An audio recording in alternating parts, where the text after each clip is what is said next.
Hi there, my name is Dr. Kelly Gillis, ND, and today I'd like to help you keep yourself healthy.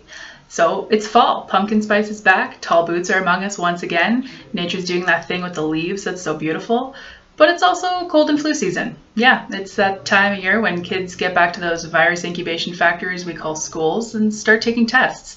But they'll be getting tested on more than just their knowledge, as this time of year will undoubtedly expose them to tests of the immune system as well. And unfortunately for you, they're also likely to bring home more from school than just their A+ work, as cold and flu bugs will hitchhike their way into your home as well. Because stopping the sniffles before they start is preferable to taking a week off work with your best buds, Kleenex and Vicks, I've put together my top 5 recommendations to help keep you healthy during this year's cold and flu season. My number 1 tip to stay unsick is wash your hands. Frequent hand washing is one of the best ways to keep yourself from catching a bug. So, since we all already know this, consider this your seasonal reminder to practice proper hand washing technique. And since we're here, I've got a couple other things I'd like you to keep in mind with hand washing. First of all, when it comes to hand washing, some is good, more is better. Wash your hands frequently and make it part of your routine. You just got in the door from work, wash your hands. You've been typing away on that report for a couple hours? First of all, take a break. Second of all, wash your hands. Your keyboard is probably filthy. Also, stop using antibacterial soap. According to the US FDA, you don't need it. Regular soap works just as well to get rid of bugs on your skin, and the overuse of antibacterial soap is contributing to treatment-resistant microbes, and that's definitely something we want to avoid. So I know hand washing can be a bit of a pain, sometimes literally through the winter months when your skin starts to get dried out and maybe even crack, so don't forget to pick yourself up a great natural moisturizer. Keep it next to your sink, on your desk, keep one in your car or in your purse, and apply it regularly to prevent your skin from drying out. My second tip for keeping a strong immunity is sleep. Sleep is one of those things I talk about all the time because it is so important. So if you're sleeping well and sleeping enough, everything in your body just works better, and that includes your immune system.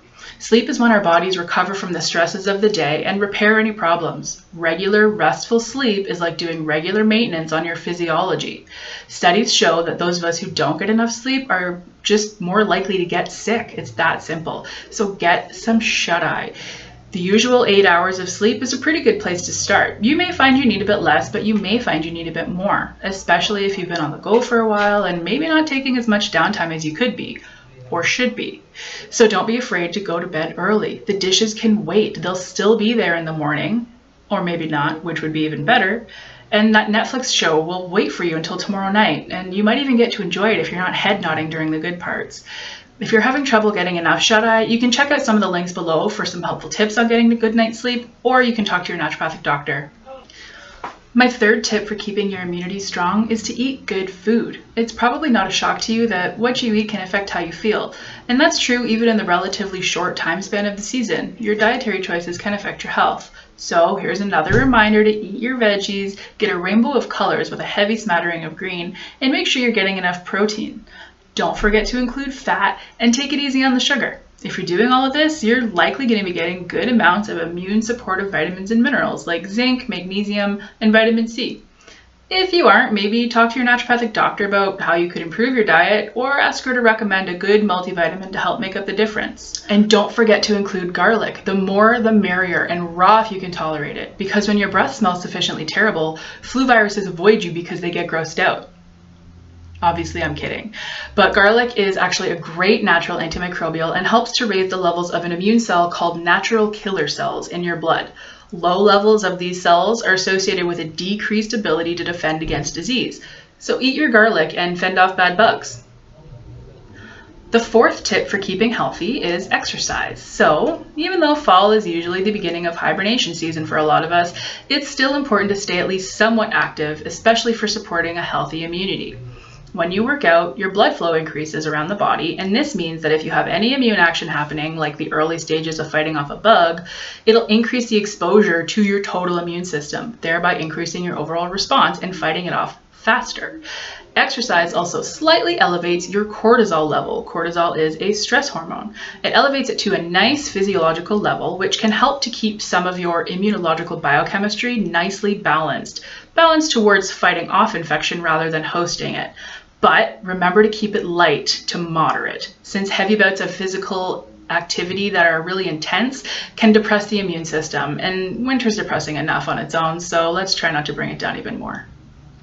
My fifth and last tip for preventing illness through the season is to get out there and have fun. So speaking of winter being depressing, seasonal affective disorder is a real thing, especially for us Canadians. So the next tip is important not only for immunity, but also to help you just keep feeling good overall. You've heard that laughter is the best medicine? Well, science agrees. Laughter, especially the really good gut-busting, my face hurts kind, increases your levels of natural killer cells, just like garlic. So give yourself a couple minutes to watch those funny cat videos you deny you love, or better yet, get some FaceTime. Social interaction also independently contributes to a healthy immune function. So instead of hibernating and just staring longingly out your window alone this fall, maybe invite a friend over to join you. They might have cat videos you don't even know about yet. So that's it, my top 5 recommendations for staying healthy through cold and flu season. To recap what we were talking about, number 1, wash your hands. Number 2, get enough sleep. Number 3, eat a good whole foods diet rich in vitamins and minerals. Number 4, stay moderately physically active. And number 5, watch cat videos with a friend. Thanks for watching. If you like this video, subscribe to my channel for more content such as this. And until next time I see you, eat your veggies, get fresh air, hang out with people you love, and stay healthy. Take care.